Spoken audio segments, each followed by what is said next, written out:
Welcome to the FWI News Review. I'm Caroline Stocks.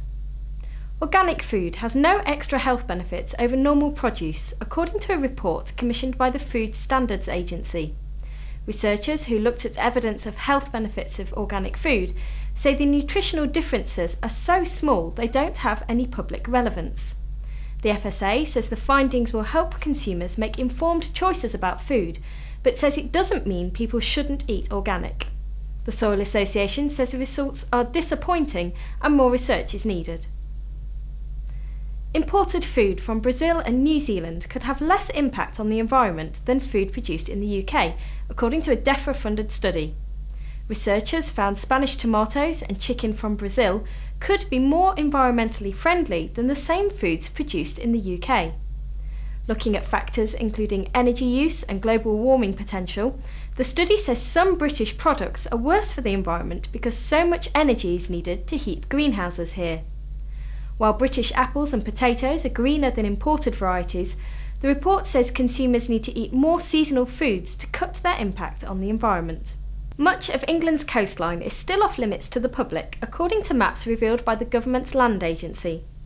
Findings of a coastal access audit carried out by Natural England revealed just 70% of the country's coastline is accessible to the public.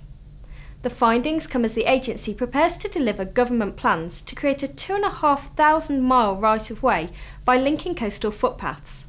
Final routes have yet to be finalised, but the government has ruled out paying compensation to farmers forced to allow access across their land. Now, you might have heard people mentioning Twitter and wondered what they were talking about. Isabel Davies explains the craze that's sweeping the country, especially the farming world. When Twitter first launched a few years ago, it was largely used by computer geeks and students.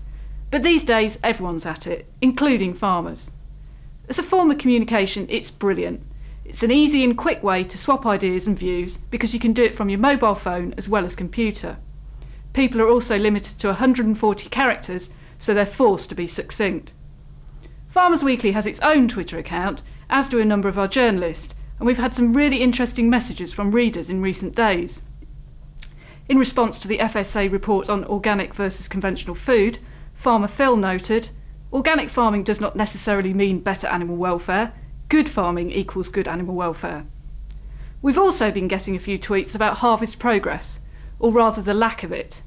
Adam, 19493, says, "Why does rain come at the wrong time?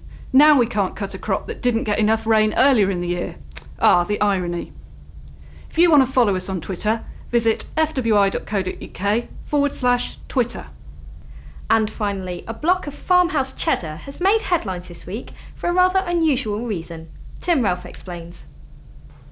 As publicity stunts go, I don't think I've ever heard one like this before. West Country farmhouse cheesemakers have tried to be the first people to send a lump of cheese into space. Yes, you heard that right, a lump of cheese into space.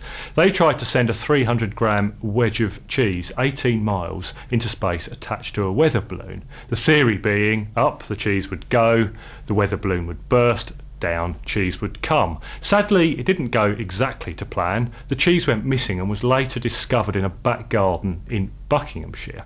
As to whether it reached the 18.5 miles required to qualify for having reached space, well, the jury's out on that one.